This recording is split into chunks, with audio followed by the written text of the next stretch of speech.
News 18 India दफ्तर पहुंच चुके हैं, उनसे पूछताछ इस वक्त जारी है। मुंबई में ईडी दफ्तर पहुंच चुके हैं रोहित पवार और पूछताछ से पहले रोहित ने शरद पवार के पांव छुए हैं। ये पूरा मामला क्या है? ईडी की team Maharashtra state cooperative bank घोटाले पर इस वक्त पूछताछ कर रही है और इससे पहले जब रोहित पवार ईडी दफ्तर पहुंचे थे तो उनसे मिलने शरद पवार और सुप्रिया सुले पहुंची थी, जो कि उनकी चचेरी बहन है। रोहित पवार ने दोनों से आशीर्वाद लेकर ईडी दफ्तर में एंट्री ली। सुप्रिया सुले रोहित पवार को ईडी दफ्तर छोड़ने गई थी।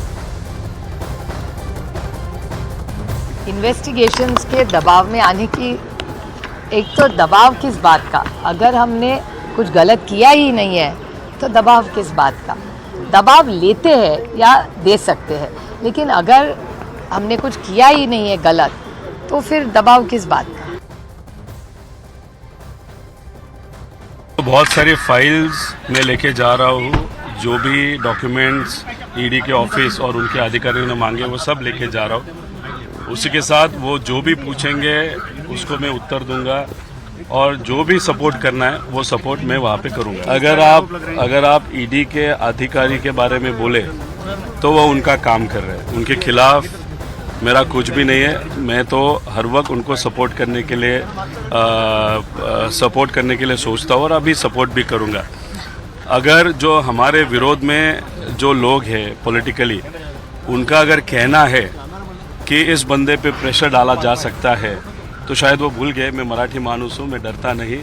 और अगर प्रेशर डालने के लिए ये सब कुछ हुआ है तो एक गलत बंदे पे उन्होंने ये एक्सपेरिमेंट किया है, ऐसे मुझे ऐसे लोगों को लग रहा है कि वहाँ पे शायद अरेस्ट भी हो सके। मैंने गलत तो कुछ किया नहीं, मैं जो भी डॉक्यूमेंट वो मांगेंगे वो देने वाला हूँ, तो अरेस्ट का प्रश्न आता नहीं।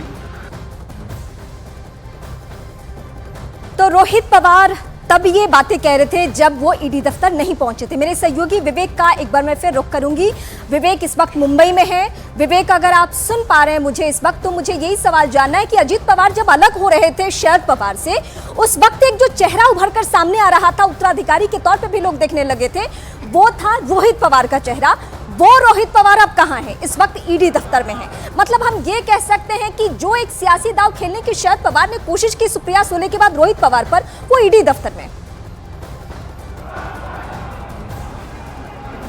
देखिए, आपको बताना चाहिए कि रोहित पवार इस समय ईडी दफ्तर पहुंचे, उनसे पूछा, लेकिन दूसरी तरफ ईडी दफ्तर से महज 100 मीटर की दूरी पर ही एनसीपी का हेडक्वार्टर है। इस हेडक्वार्टर के बाहर देखिए किस तरीके से बड़ी तादाद में जो एनसीपी के कार्यकर्ता है वो पहुंचे हुए हैं और ईडी के खिलाफ यहाँ पे विरोध प्रदर्शन कर रहे हैं। साफ तौर पर तमाम कार्यकर्ता यहाँ पे पहुंचे हुए हैं। अब भीड़ देखिए किस तरीके से यहाँ पे लोग यहाँ पे आए हुए हैं। ईडी दफ्तर के बाहर एनसीपी दफ्तर और ईडी दफ्तर की जो दूरी है वो महज 100 मीटर की दूरी है और यही वजह है कि एनसीपी के कार्यकर्ता बड़ी तादाद में यहाँ पर पहुंच चुके हैं और एनसीपी दफ्तर में भी शरद पवार और सुप्रिया सुले अंदर मौजूद हैं। और देखिए किस तरीके से अलग अलग इलाकों से, अलग अलग शहरों से और जिलों से लोग हैं, एनसीपी के जो कार्यकर्ता है वो लगातार यहाँ पर आते जा रहे हैं और पूरे एनसीपी दफ्तर के बाहर जो है बड़े बड़े पोस्टर लगे हुए हैं रोहित पवार के, शरद पवार के, सुप्रिया सुले के बड़े बड़े पोस्टर्स यहाँ पे लगे हुए हैं और इसी दफ्तर के अंदर शरद पवार मौजूद है,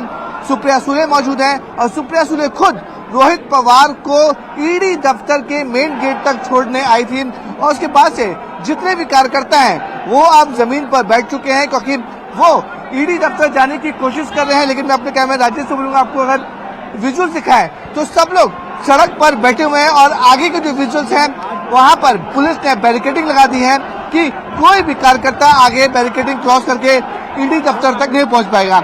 ईडी का दफ्तर यहां से महज 50 कदम की दूरी पर है, इसलिए पुलिस कुछ भी कोताही बरतना नहीं चाहती है, लॉ एंड ऑर्डर खराब ना हो, इसलिए बाकायदा मुंबई पुलिस ने बैरिकेड्स लगा के रखे हुए हैं कि कोई भी कार्यकर्ता ईडी दफ्तर तक ना पहुंच पाए। लेकिन जो भी कार्यकर्ता है वो अब धीरे धीरे इकट्ठा हो रहे हैं ईडी दफ्तर के बाहर और एनसीपी का जो हेडक्वार्टर है उसके बाहर। ये देखिए किस तरीके से बैरिकेडिंग लगी हुई है। बैरिकेडिंग के पास तमाम पुलिसकर्मी मौजूद हैं ताकि कोई लॉ एंड ऑर्डर खराब ना हो। लेकिन फिर से मैं आपको दिखाना चाहूंगा कि जो तस्वीरें हैं वो देखिए किस तरीके से जो कार्यकर्ता है वो जमीन पे बैठे हैं, नारेबाजी कर रहे हैं और रोहित पवार का सपोर्ट में यहाँ पे नारेबाजी हो रही है। और साफ तौर पर कहना है कि एनसीपी के कार्यकर्ता हैं वो लगातार पहुंच जा रहे हैं, वो शरद पवार को सपोर्ट कर रहे हैं, सुप्रिया सुले को सपोर्ट कर रहे हैं, रोहित पवार को सपोर्ट कर रहे हैं। इसी तरीके से सैकड़ों कार्यकर्ता यहाँ पर एनसीपी दफ्तर के बाहर मौजूद हैं। उनका साफ तौर पर कहना है कि जब तक तस्वीरें ये लगातार हम आपको दिखा रहे हैं, विवेक न्यूज़ 18 इंडिया के अभी मौजूद है उस जगह पर। और जैसा विवेक ने आपको बताया कि एनसीपी दफ्तर और ईडी दफ्तर के बीच की दूरी बहुत ज्यादा है नहीं, महज 100 मीटर का ही फासला है। और उस 100 मीटर के दायरे में कितनी बड़ी संख्या में अभी यहाँ पर रोहित पवार के समर्थन भी एनसीपी कार्यकर्ता इकट्ठा हो गए। आप देख लीजिए, अभी तो शुरुआत है, पूछताछ की अभी शुरुआत है। अगले 6 से 7 घंटों तक पूछताछ चलती रहेगी। रोहित पवार अपने लॉयर को लेकर पहुंचे थे, वो ये चाहते थे कि लॉयर भी उनके साथ चले जाए, लेकिन नीचे रोक दिया गया। ईडी दफ्तर में ऊपर सिर्फ रोहित पवार पहुंचे हैं। आशीर्वाद तो उनको सुप्रिया सुले, शरद पवार का मिल गया है। अब देखना है आगे होता क्या है।